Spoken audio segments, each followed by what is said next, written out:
우리 군은 9.19 남북 군사합의에 따른 적대행위 중지구역은 더 이상 존재하지 않는다고 밝혔습니다. 앞서 북한이 지난 5일부터 4일간 서해상에서 포사격을 감행한 것에 따른 조치입니다. 이에 우리 군 역시 국민과 재산을 보호하기 위해 해당 지역에서 군사훈련을 재개할 계획입니다. 아파트 주택담보대출 이용자도 온라인 원스톱 대환대출 서비스를 이용할 수 있습니다. 온라인 원스톱 대환대출은 다양한 대출 상품을 한 번에 조회하고 저금리 상품으로 갈아탈 수 있는 플랫폼입니다. 대출을 갈아타려면 대출금이 10억 원 이하이고 대출을 받은 지 6개월이 지나야 합니다. 윤석열 대통령이 새해 들어 처음 주재한 국무회의에서 올해를 민생 회복의 해로 만들어야 한다고 말했습니다.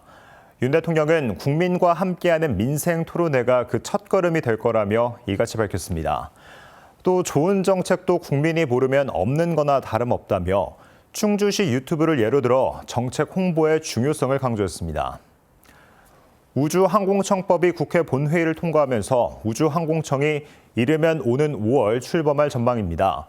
주요 우주항공 기업들이 자리한 경남 사천이 유력한 후보지로 거론되고 있습니다. 한편 국회 본회의에선 개 사육, 증식, 도살을 금지하는 개식용 금지 특별법도 통과됐습니다. 주택을 주제로 한 정부 업무보고 겸 민생 토론회가 열렸습니다. 윤 대통령은 30년 이상 된 노후주택은 안전진단 없이 재건축에 착수할 수 있도록 하겠다고 말했습니다. 그러면서 다주택자 중과세 등의 규제를 바꾸겠다고 밝혔습니다. 주민등록 인구 통계를 집계한 이래 처음으로 70대 이상 인구가 20대를 추월한 것으로 나타났습니다. 70대 이상 인구는 631만 9천여 명, 20대는 619만 7천여 명으로 집계됐습니다. 한국은 내년에 노인 인구가 20%에 도달해 초고령 사회에 진입할 전망입니다. 정부가 서민과 소상공인의 대출 연체 기록을 없애주는 이른바 신용사면에 나섭니다. 2021년 9월부터 올해 1월까지 2천만 원 이하의 채무를 연체한 사람이 대상으로 올해 5월까지 빚을 모두 갚으면 기록을 삭제해 주기로 했습니다. 최대 290만 명이 신용사면 혜택을 받을 것으로 보입니다.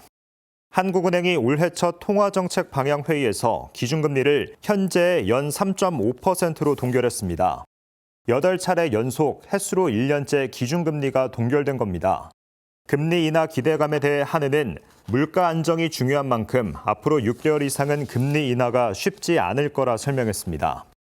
태영건설의 워크아웃 개시가 확정됐습니다. 채권단의 투표 집계 결과가 공식 발표되기 전 이미 개시 조건을 넘어선 것으로 알려졌습니다. 주 채권은행인 산업은행은 이튿날 오전 최종 동의율이 96.1%로 집계됐다고 밝혔습니다. 방한 관광객 2천만 명 달성을 목표로 하는 코리아 그랜드 세일이 시작됐습니다. 행사 기간 국내 9개 항공사는 해외발 한국행 항공권을 최대 91% 할인합니다. 이 밖에도 국내 주요 숙박과 유통업체가 할인 행렬에 동참합니다. 다음 주 주요 일정입니다. 전라북도가 128년 만에 전북특별자치도로 새롭게 거듭납니다. 제주와 세종, 강원에 이어 네 번째 특별광역자치단체가 탄생하는 겁니다. 특별자치도는 지역 여건과 특성에 맞는 특례를 부여받고 정책을 자율적으로 결정할 수 있습니다. KTV 김경호입니다.